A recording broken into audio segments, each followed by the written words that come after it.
Magandang araw mga kaibigan. Bigyan natin ng reaction opinion itong article published sa Billionario News Channel. Babala ito ni ex-senator, Senate President Drilon at panawagan sa Supreme Court. Drilon urges Supreme Court to resolve Senate voting threshold issue. Former Senate President Franklin Drilon on Saturday urged the Supreme Court to immediately resolve the controversy regarding the voting threshold in the ongoing impeachment trial of Vice President Sara Duterte. Sabi niya, ultimately, ang Korte Suprema ang siyang magpapasya kung ano ba talaga ang kailangang numero. Ngayon pa lang ay dapat desisyonan na ng Korte Suprema dahil, ito na yung babala, dahil sa kapag doon na sa dulo, baka magkagulo. Sa isang statement sabi niya, dapat ang Pangulong Marcos daw, i-allow niya na ma-open yung BIR box. Kung nasaan yung tax record ni BP Sara, para hindi daw maulit yung EDSA 2 na people power. Puros babala, puros naprapraning, natatakot na sila. Baka magkagulo. Drilon suggested that the Senate or Duterte should immediately seek relief from the High Court to clarify how the two-thirds voting requirement for conviction in an impeachment trial should be computed since 3 senators were absent due to various reasons. Sabing hinihingi namin ang opinyon ng Korte Suprema, alin ba ang tama dito? Saan ba pagbabasihan ang two-thirds? Sabi ni Drilon. The issue came to light after Senator Francis Escudero, the presiding officer of the Senate Impeachment Tribunal, ruled that 16 votes of the senator judges were necessary to convict Duterte despite the absence of some of their colleagues. Escudero noted that the 1987 Constitution required the affirmative vote of two-thirds of all 24 members of the Senate. But several legal experts have argued that the threshold could be lowered because of the absence of 3 senators. Senators Rodante Marcoleta and Jingo Estrada were currently detained on separate non-bailable charges. Meanwhile, Senator Bato de la Rosa has gone into hiding anew after the ICC ordered his arrest. So, parang opinion ko lang ito nababahala ang mga dilawan dyan sa threshold na yan. Baka daw magkagulo. Bakit magkagulo? Nag-rule na ang presiding officer. 16.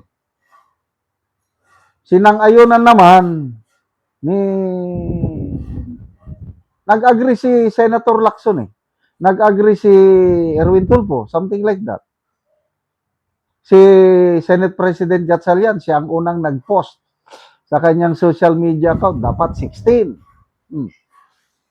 Tapos, bakit si SP Drilon ang nababahala? Ex-SP Drilon na sinasabi niya, dapat daw ang Senado o ang kampo ni BP Sara ang mag-file ng petisyon sa Korte Suprema. Bakit hindi na lang siya? Mga dilawan. So, kayo nang magsampa ng petisyon o prosecution. Kasi lumalabas ang Senado para hindi interesado. Nag-rule na yung presiding officer. BP Sara, yung kampo, common. Bakit ako pupunta sa Supreme Court?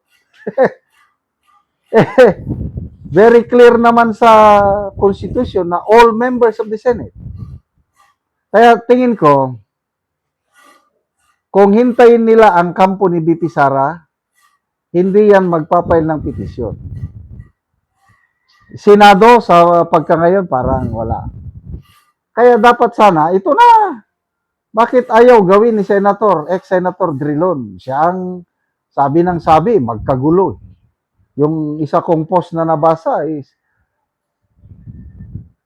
dapat daw ang Pangulong Marcos, i-authorize niya ang BIR para i-open yung BIR box na naglalaman ng tax records ni VP Sara. Baka daw magkagulo. Puros gulo. Nire-remind niya yung nangyari nung kay Erap, impeachment, yung second envelope na hindi na-open. At yun, nag-walk out ang mga prosecutors. I disagree. Iba ang panahon ngayon. Iba ang sitwasyon. Mas, ano na ngayon ang taong bayan, mas informed dahil sa social media. Malayo, hindi na yan mag-people power. Tapos, mag-people power. Nung panahon ni Erap, ang people power nila is paalisin si Estrada. O ngayon, mag-people power, paalisin si BP Sara. No way. Alam nga naman na mag-people power para paalisin si BBM, hindi nila gagawin yon. Kaya malayo na may people power ngayon dahil sa BIR box na yan. Isa pa, pumapayag naman ang defense team ni BP Sara na ma-open basta sundin ang batas. Ano yung batas? Dapat executive session. Nakalagay doon sa batas. May kapangyarihan ang Pangulong Marcos to order BIR to open. Pwede.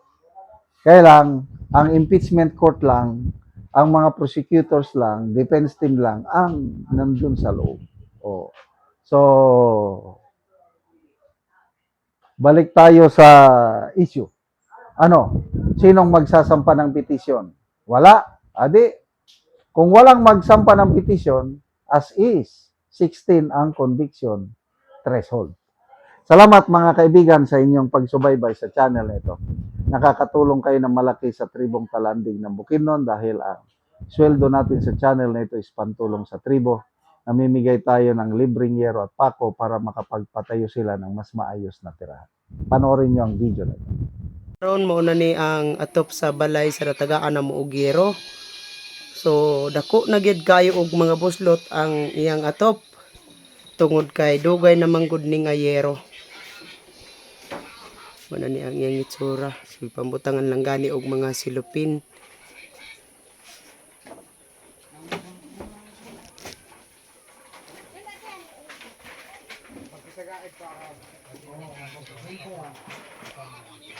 Og mo na ni ang gihatag na ngayero kang ante.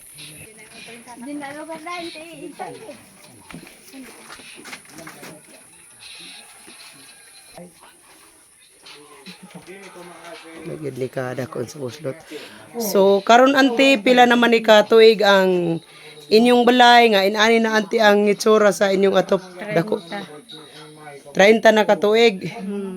So dugay-dugay na gyud. Dugay na. So nga naman ante sa 30 na ka tuig, wala mo nakapalit og sin. Tungod sa ang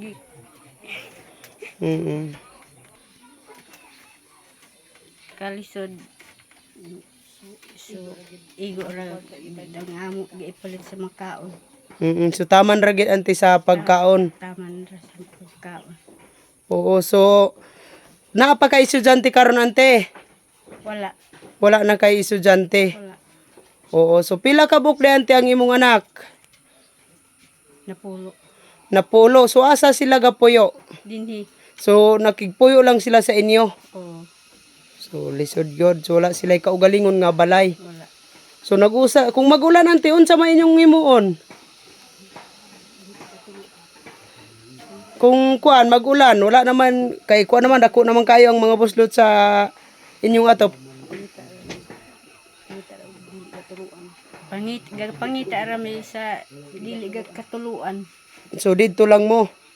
So dili mo makatulog og tarong. Dili sa Ginoo sa nagtawang sa sin. Sige ante, salamat.